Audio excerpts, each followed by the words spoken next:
Ok, salut și bine am găsit la al nouălea episod, alături de Mihai. Salut, Ce faci? salutare.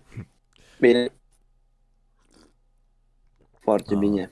bravo, bravo. Văd că e... Relaxat așa, ca de duminică. Ai de capul meu, mâine încep liceu înapoi și mă gândesc. Ah, Da? da, n-am niciun chef. Nici eu nu prea aveam chef când mergeam la liceu. Păi, Tot da. lipseam, tot am motive, tot răceală, tot ceva. Noroc cu sportul, mai scăpam. Păi n-am. Mai mergeam la antrenamente. Spune-ne cu ce te ocupi. Cu ce mă ocup? Sunt antrenor la o sală de fitness și mă ocup cu afacerile mai nou, vreau să încep să fac ceva business-uri, pasionat de marketing, dar în special zona de fitness, de sport. Îmi place foarte mult sportul. Practic arte marțiale și acum practic de mic, de la 13 ani. Am început cu luptele, am continuat cu MMA, kickbox, acum mai fac de plăcere box, kickbox și fac sală practic. Da, da, Dacă da. ar fi să zic ca un meltean, fac sală. Da. Mi-am adus aminte ieri și am căutat de curios dacă am dreptate de unde am aflat eu de tine. Și nu știu dacă mai știi, dar prin martie 2018 au făcut ea de la Creative Monkeys, voiau să facă chestia aia cu roast-ul, știi? Da, știu, Și ai știu, lăsat știu. Am și... pus o poză acolo. Da, și acolo am zis, vai, zice, fain, și am dat ad și de acolo. Da, știu, știu, știu. Mi-amintesc. Chiar stăteam zilele astea să mă gândesc dacă am mai făcut chestia aia și dacă... Nu, n-am mai făcut. Ce trist, chiar vreau să caut, știi, să Da, mă uit. pe ea am lăsat aseară comentariul la postul ăla, hai că ați făcut și roast-ul.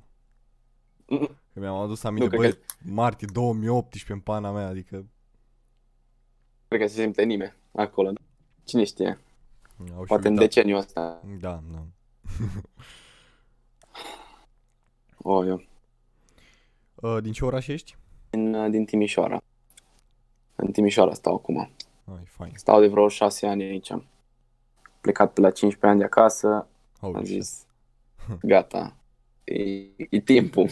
La 15 ani am zis, e timpul să cresc. Vai de cap, mă, Nu știu ce îmi venise atunci, dar la na. 15 ani. Și am mutat aici cu sora mea.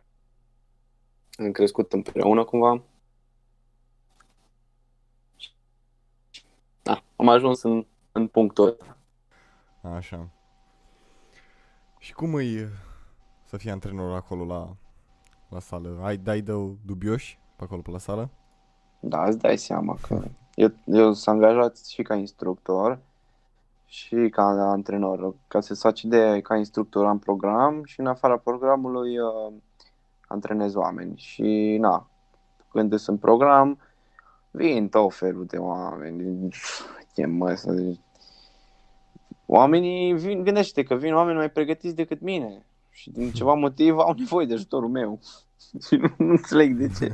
Că le explic ce să fac, le explic de la A la Z, cum să parcurgă, ce să învețe la început, ce să lucreze, ce intensitate, ce volum. Le explic, niște chestii de bază. Da, da. Eu o să fac așa ceva, Doamne feri, du-te mă iau cu din alea. Știi, am mai făcut sală acum nu știu cât timp și știu. Și zic, bun, dacă știți, de ce aveți nevoie de ajutorul meu? Și când le zic asta, 90% din cazuri zic, acum stai să mă ajut, că știi, glumesc, că nu știu ce, știi? Deci, nici ei nu știu. Ai de cap, mă. Este tot felul de... Dar e fain jobul, știi de ce e fain? Că tot timpul ești într-o interacțiune constantă cu oamenii și că îți faci un networking extrem de mare și n-ai cum, deci oricât de anxios ai fi ca om și oricât de, nu știu, speriat să vorbești cu cineva, n-ai cum să mai ai chestia aia după, nu știu, vreo 3 luni la job. Da, da, Că da. când intru în sală mea 15 minute să dau mâna cu toată lumea și să-i întreb ce faci, nu știu ce, îți dai seama, mă întreabă înapoi, Da, da, da. chestii de genul. Când mă duc să mă antrenez, Na, poate e iurea uneori sau așa, dar când mă duc să mă antrenez și am chiar o oră de antrenament și după aia trebuie să intru la lucru, mă duc direct la Saltea sau undeva să fac încălzirea, mă bag în antrenament și nu mai e atent, știi? Da. Îi salut după aia, dar na, e fain. Bine, unde lucrez la sală e și comunitate destul de ok. Am lucrat și la alte săli și Bine, dar ești Timișoara totuși, că dacă vii aici în Pitești, dacă te duci la sală, dai numai de și gipsani aici, și și aici frățiori. sunt. Da, dar și aici sunt Ai. din ăștia, dar depinde de săli. Uh, na, de exemplu, unde sunt eu la sală, sunt din ăștia, dar sunt din ăștia mai cizelați în ideea în care, bă, îs gipsan, îs șmecher, îs nu știu ce, dar tac din gură, îmi văd de treabă, nu știu, mă împrietenesc cu oamenii, că am mai mult de câștigat, cumva Da, din corect. ăștia un pic mai deștepți, știi? Da. La alte săli, ce am văzut, na, la alte săli, sunt oameni care, na, nu se gândesc de două ori înainte să scoate ceva pe gură. Nu, no, așa, asta e. Așa am vrut și eu să mă duc. Cu un an am zis, nu, cu 2 ani, în fiecare vară am zis, bă, mergem, vorbeam cu un prieten, mergem vara asta la sală, mergem. Au trecut 3 veri și n-am fost nicăieri. Mă, eu ce-ți recomand ție așa, că, na, din ce îmi zici tu, ai vrea să faci mișcare, dar nu prea te pasionează. Nu. Fă un sport. Am făcut Și asta, basket acum 3 ani, 4, cât 5, timp ai făcut? 2 ani sau ceva. Na, mergi la altceva, mai încearcă un sport, mai mergi la, nu știu, dacă vrei să socializezi, mergi la dansuri, de exemplu. Nu. Dacă cunoști la fete acolo de te plictisești. Și majoritatea și drăguțe, știi? Înveți să Da. dansezi. E o chestie faină. Mergi la lupte, la ceva, dacă vrei, mai bine înveți să te Da, bați. mai degrabă aș merge așa, dar bine, mai întâi trebuie să pun și ceva pe mine, că sunt înalt, dar slab. Nu, nu există așa ceva. Mergi acolo și înveți. Tu știi ce bine e dacă ești slab când mergi la lupte prima dată și n-ai nicio treabă cu luptele, pentru că ai șansa să înveți uh, fără să ai dezvoltată forță. Ca să înțelegi. Eu când am fost mic am făcut lupte libere, după aia am făcut gimnastică de bază și am continuat, am mai făcut sală, am mai făcut o gimnastică și, ca să înțelegi, de pe la 13 ani am ridicat greutăți și oameni și chestii și Oameni. da. Și cum să zic, eram foarte, foarte bine închegat și acum sunt foarte bine închegat și na, am o bază bună. Da, da. Și kickbox sau na, lupta din picioare am învățat-o acum vreo câțiva ani. Și sincer să fiu, când am mers prima dată și am văzut că nu știu să dau cu pumnul și cât de greu e, pentru că, na, având musculatura foarte dezvoltată, e mai greu să stai relaxat, că asta e chestia, să stai relaxat. Mi-am dat seama că mă încurcă mai mult, știi? Da, Și da. aia zic, nu te duc cu mentalitatea că sala îți face musculatura mai dezvoltată și te ajută acolo. Nu o să te ajute. Contează foarte mult tehnica. Am luptat cu un băiat de 60 de kg care lovea mai tare decât un băiat de avea 100 de kg. Eu având 85 acum. Și na, nu glumesc, dar băiatul ăla era foarte bun la 60 de kg, dădea bine de tot, știi, cu pumnul. Da, da. Știa să-și pună greutate pe pumn, știa să dea hotărât, știa tehnic să dea bine. Nici Da. nu am câte chile am, nu știu, 64 sau ceva de genul, 63, cred. Da. La ce înălțime? Am văzut ceva poze, ai peste 1,80. 1,92. Mama mea. Eu sunt la 1,75 sau 73, ceva de genul. Da, de aia zic. Mergi, că n-ai ce să pierzi, nu mă înveți acolo. E chiar fain. E fain în comparație cu sala, ce e fain la lupte și la box, kickbox, că tot timpul înveți. E un proces constant de învățare. Da, da. La sală, ok, faci la un aparat, înveți să împingi la piept, înveți să faci nu știu ce, dar exercițiile de bază care alea funcționează cel mai bine, înveți tehnica corectă, înveți cum să lucrezi, într-un an de zile dacă ești hotărât, înveți tot ce trebuie să știi. Da, corect. Dar la lupte, după 9 de zile în care ai învățat bazele la lupte și știi să le stăpânești, înveți și combinații, înveți și să le, nu știu, faci să fie mai eficiente, mai adaugi tehnici, mai există tot timpul metode de a te face mai bun, știi? Da, da. Na. Avantaje și dezavantaje. Eu le prefer pe amândouă. Să le combin. Ce de jiu-jitsu, ce zici? Super fain jiu-jitsu. După părerea mea, nu e un sport să te, nu știu, învețe să te bați pe stradă, de exemplu, mai ales dacă sunt 2 băieți sau 3 băieți. Eu tot cel mai bun pe stradă e boxul, asta ca să zic. Boxul, dacă știi să dai cu pumnul, e ok, dacă știi tehnic și n-ai frică. Și luptele te ajută iarăși pe stradă. Astea două, dacă le știi, lupte și box, n-ai nevoie de mai mult. Un an de lupte și un an de box. Așa zicea și Bruce Lee, am făcut, sunt de acord. Vorbesc serios. Jiu-jitsu e fain ca disciplină, e mult mai complex decât, sau cam pe acolo, nu știu, decât boxul sau kickboxul. Și ai ce să înveți tot timpul acolo. Iarăși, acolo dacă ești mare, dacă ai musculatura dezvoltată foarte mult și n-ai nici mobilitate, te încurcă foarte mult. Că, Da.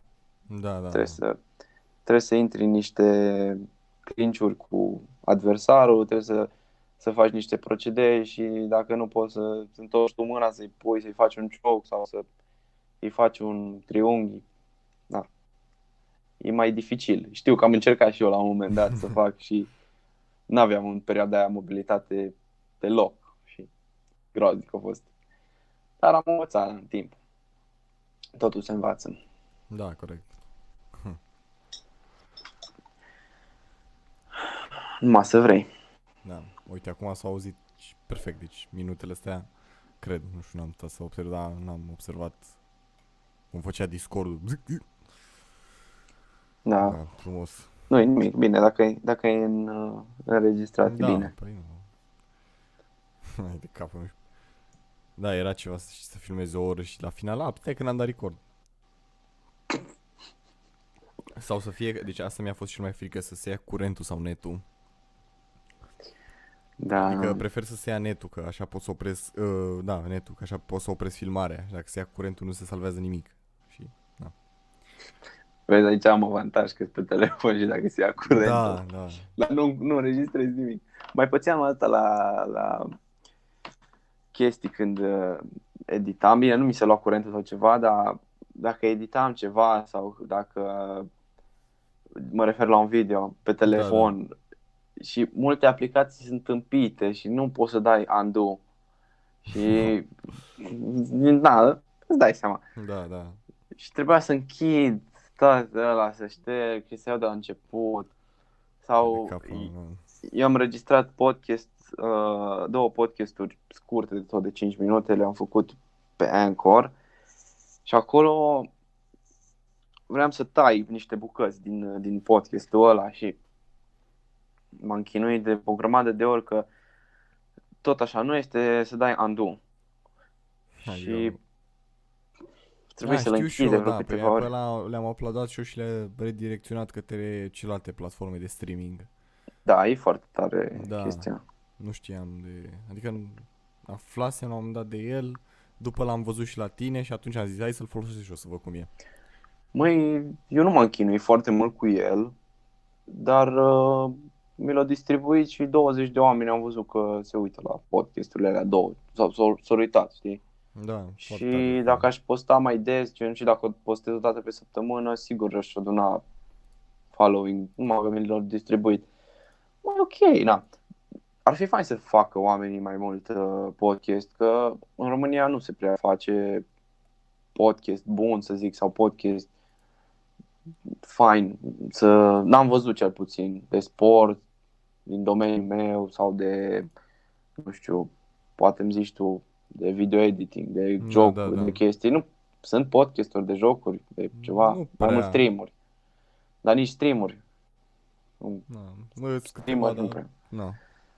Da, nu Uite, vezi, prea. asta e fain la Joe Rogan, că el când cheamă pe oameni în toate domeniile, adică din MMA, din Mhm, mhm, mhm. scriitori și tot, adică efectiv tot, știi? Păi îți dai seama, cu cât cunoști mai mulți oameni și mai vaste domenii, cu atâta înveți mai mult despre viață în general și oamenii o să fie interesați. Că, de exemplu, acum am venit eu și am vorbit eu aici, o să vină unul care face lupte și se uite, știi? Da, da. Sau că am vorbit despre lupte, sau o să vină unul despre, dacă ai făcut despre, cum ziceam la început, cartofi prăjiți, o să vină bucătarul să se uite. Da, schimb bucă, bă, ar fi... Da, deci nu pot să chem pe oricine. Asta No. e o chestie bună. Da. Bine, E da. și fun să faci chestia asta, nu știu, Da. mi se pare. Și plus cunoști oameni și poate îți schimbi și păreri, despre anumite chestii, mai cunoști, afli anumite chestii. Te ajută mult și pe tine. Uite, asta e o modalitate să formezi networking în 2020. Să zic Da. așa. Că, na, pot să mă întreb chestii legate de sală, de exemplu, sau chestii de lupte, sau să-ți dau un sfat exact pe domeniul meu și sigur pot să te ajut, știi? Adică, Da, corect. na. Și poate ți era aiurea sau rușine să te duci să întrebi în sală pe cineva sau da, așa am și stat jumătate de oră, am vorbit, mai cunoscut, nu ai nicio treabă, adică ne-am Da. împrietenit cumva, știi? Da. Asta e fain. Oh, eu. Mă gândeam și ca, nu știu să zic, mâncare și chestii, ce poți să Mhm. mănânci când ești așa mai skinny, ca să pui Mai de mâncare pentru exact ca sportul și mâncare, pentru toată lumea la fel, adică nu neavând cursuri făcute de nutriție, facultate făcută de nutriție, nu pot să-ți dau foarte multe Da. sfaturi.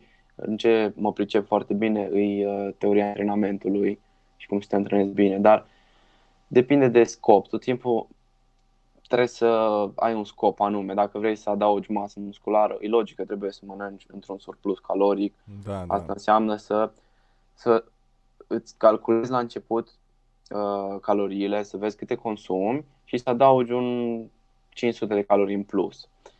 Și știu că treaba asta să o faci e puțin dificilă și puțin pe sub mână. Dar nu e altă cale să înveți cum să faci asta pe viitor. Eu personal nu îmi calculez caloriile, mai ales în momentul de față. Și dacă ar fi să-mi calculez caloriile, nu știu, să mă îngraș 10 kg, aș vrea să mi le recalculez acum, să văd cam câte consum, cam cum ar trebui să mănânc, să-mi fac o idee. Dar tu, dacă nu ți-ai calculat niciodată caloriile, îți recomand să o faci 3 luni de zile și să mănânci într-un surplus caloric și să faci o mișcare, nu știu, sală sau lupte sau Da, ceva. da, da. Și o să vezi că o să adaugi în, nu știu, în greutate. Dacă faci cu greutăți, o să pui masă musculară sau depinde și ce mănânci. Da, Poate da. doar te îngrași sau dacă vrei să vezi cum îi se slăbești. Dar ideea de bază e să știi cât consumi tu, măcar să supraviețuiești. Să știi că dacă mănânci o dată pe zi, poate nu e ok. Sau cât ar trebui să mănânci dacă mănânci o dată pe zi. Ca să fii sănătos. Că până la urmă, și asta e chestia, să fii sănătos. Nu e vorba numai de a slăbi sau de a acumula masă musculară, știi? Da, corect. Și eu când le explic oamenilor în sală chestia asta sau le explic cum să dauge mese sau ce să mai mănânce, le este dificil din cauza că ei n-au încercat niciodată să-și calculeze caloriile și nu înțeleg Da, conceptul, da, știi? Și până nu faci chestia asta odată, să înțelegi, n-ai cum. E ca și cum ți-aș explica cum să mergi pe bicicletă și tu când te urci pe bicicletă exact, pici. corect. Na, dar trebuie să încerci. N-ai cum altfel. Din povești nu se face nimic realitate. Nimic. Dar dacă încerci și te duci și experimentezi și vezi, trebuie să-ți găsești cumva o modalitate fun pentru tine. Adică să nu mănânci mâncare sau să-ți cauți mâncare ce-ți place, pentru că uh, în principiu dacă vrei să mănânci, dacă vrei să pui masă musculară, trebuie să adaugi în alimentație mult carbohidrat și trebuie să fii în surplus calorii. Da, Nu da. trebuie să ai proteina foarte ridicată și nici grăsimile, dar carbohidratul contează foarte mult. Că ăla îți dezvoltă masă musculară, ăla te ajută în dezvoltarea masei musculare, ca idee. Și tu poți să-ți alegi carbohidrații care îți plac ție, știi? Cauți pe net, listă carbohidrați în care și te uiți în toată lista aia de carbohidrați și te uiți acolo care îmi plac mie. Și iau pe aia și mănânc. Exact ca la jocuri. Da, da. Eu vreau să mă joc ceva, că vreau să învăț să joc shootere, păi nu o să mă joc CSGO pentru că nu-mi place, mă joc Call of Duty, că îmi place mie mult. E diferență între ele, logic e diferență de mecanică și de tot, dar nu știu cum să zic, îmi place mie și o să mă ajute. Eu când o să merg după aia să mă joc, dacă vreau la un concurs de CSGO, o să știu să joc totuși mai bine și ăla, că Da, corect, am corect. skill-ul, știi? Dar trebuie să încerci și să-ți găsești modalitatea care îți place. La fel și la sală, nu trebuie să mergi la sală, mergi la lupte, că tot e bine, tot te ajută. Da. Nu trebuie să urăști ceea ce faci, că dacă urăști ceea ce faci, nu știu, o să devii nefericit și o să te înconjuri cu oameni nefericiți. Asta se întâmplă. Mai bine stai singur și faci ce vrei decât să faci și zic alții și să stai cu cineva. Știi? Da, da. Noi că tot vorbeai de carbohidrați și kilocalorii și chestii. Nu știu dacă îl știi pe Brian Shaw. Da, Îl știi? Da? 10.000 de calorii pe zi. Da, 20. Mă gândeam, ai de cap, nu, și mă uitam, bă, mi se făcea mie greață, nu mai puteam, deci vedeam că mânca toate gogoșile, pizza și toate le eram, bă, nu, du-te, mă, lasă-mă.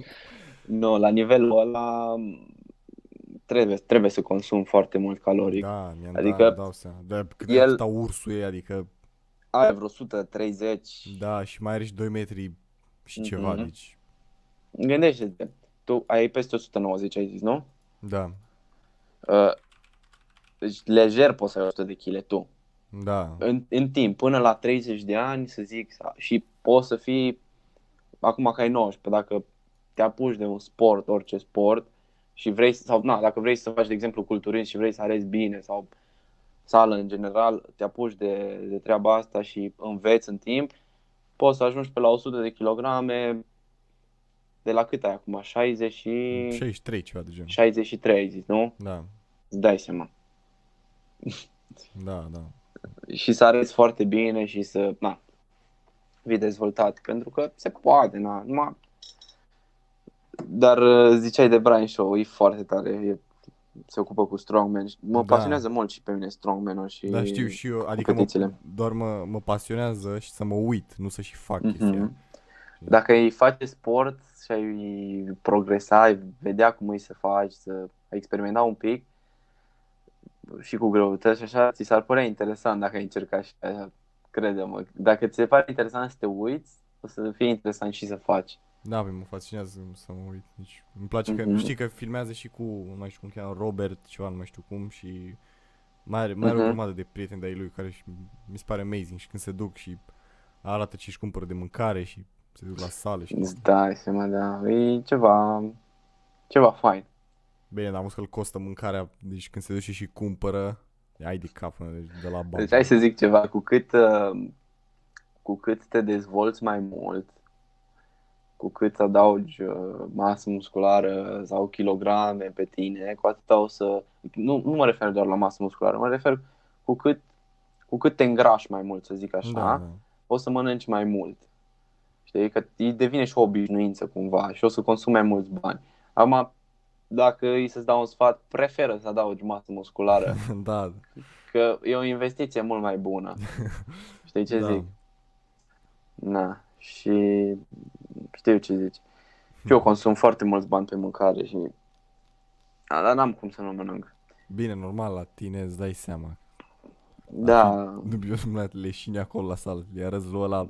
Uite și aici, n-ai cum, n-ai cum. na. Eu le zic oamenilor, mai ales cei care vor să slăbească, că să, să nu mănânci nu e o soluție și mai ales nu e o soluție de lungă durată. Pe lângă că e nesănătos, uh, îți dă o stare foarte proastă de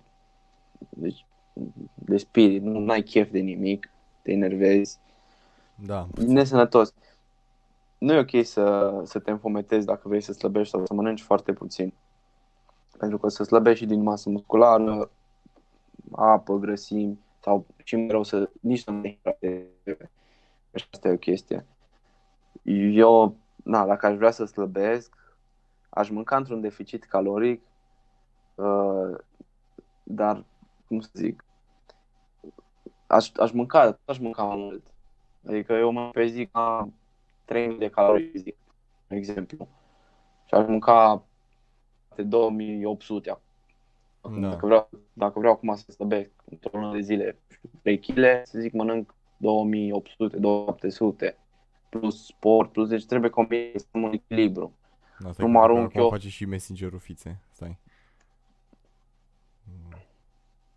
Da, nu, cred că e ok, cred, sper. Ia, zi ceva.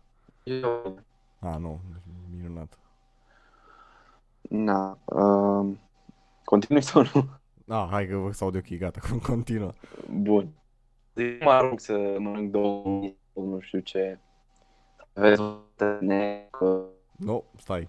Iar, bă, ne trădează. Eu cred că cineva ne... am ceva vecin ce mă urăște, poate îmi fură din Wi-Fi. Bagă șurubenița în cabluri. Okay. Îți dai seama că îl mai enervez pe vecinul meu că mă registrez chestii și vreau să sune bine, vreau să mă exprim cum trebuie, mai încurc de timp pe aceeași chestie. Cred că nu e fain pentru el. Să el textul. Mă, nu știu, deci asta, adică are perioade când s-aude ok și perioade când s-aude de căcat. Adică înțeleg că e de pe telefon, dar n-ar trebui să, nu știu, totuși.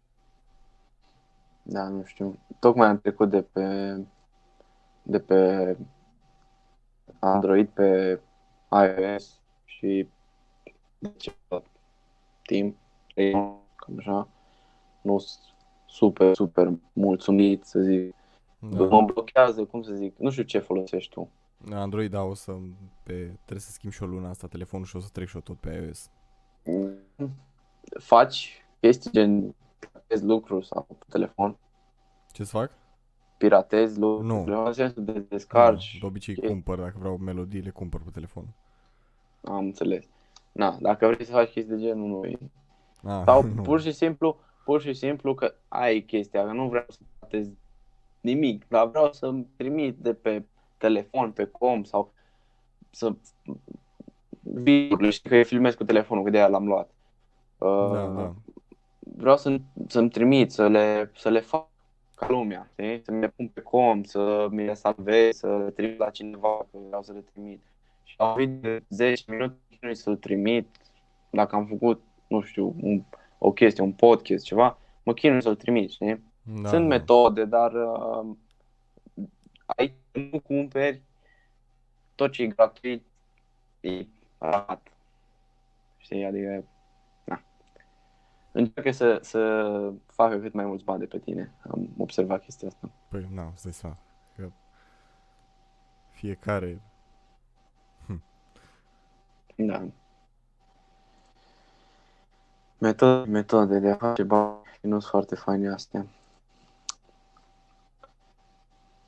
Ce vrei să te iPhone 11. 11-lea? Da, Am auzit că e bun. ce ai acum? Eu l-am 10. Da, și 10 e bun. 10 Prima oară am vrut XR-ul sau X-ul, 10-le, dar am zis că mai aștept, am așteptat, oricum nici n-aveam bani atunci. Am așteptat și 11-le chiar e la o diferență, adică chiar nu e nicio diferență ca și preț între XR și 11. Da, știu. Deci, nu. Da, la ce vrei să-l folosești în special? De ce ai vrea să investești Și bani în el? cameră și, în primul rând, adică, mă rog, pe lângă camera ar fi și sistemul de operare, că na, am săturat Da, de Android și... sistemul nu e rău, nu pot să zic că mă chinui să fac chestii sau așa. Atâta ți-am zis că mă chinui să-mi trimit și poze m-am chinuit la un moment dat să mi le trimit. Că nu mi se încărcau cum trebuie. Deci zici că e o... Ăsta, iOS zici că e o femeie cu fițe. Când are chef, băi, când are chef. Dacă nu are chef să mă bage în seamă, nu mă bag în seamă și merge greu sau face ceva. Și nu e ca și cum am cumpărat telefonul vechi folosit sau ce, l-am cumpărat nou, adică și din prima lună era așa, știi? Nu vrea să meargă bine netul, nu știu ce nu mi se conectează. Aha, da. Astea sunt chestii de soft, știi? Că dacă Da, au da. ei în luna aia o vreo problemă la soft, nu îți merge grozav. Da. Of. Bă, eu zic că am atins de mult jumătatea de oră, adică, mă rog, de mult, de câteva minute, dar... Mai exact 13 minute și 47 de secunde. Da, aici, că de filmare e de 3 minute sau ceva, 2, cred. Că primele părți nu am apucat să le registrez, că erau oribile, se auzeau bine. Și după cât am vorbit noi, se auzea perfect, dar am zis că atunci doar am vorbit și da. Na, bun. Ce să zic? Ne auzim, mai facem. Sper să Da. ne auzim mai bine data viitoare. Poate ne și vedem. Da, uai, ce fain ar fi, da. Dar n-ar fi o chestie rea. Poate, nu știu, găsim vreun event pe undeva pe la mijloc, habar n-am, nu știu, anul ăsta. Da, da, Și ne putem întâlni dacă vrei și facem și un podcast și mergem și la vreun event, ceva, da, așa ar nu fi știu, fain. orice tip de event, vedem, Da. să fie ok. Bun, Bine, mersi. a fost o plăcere, ne auzim. Pa. Te salut, ceau.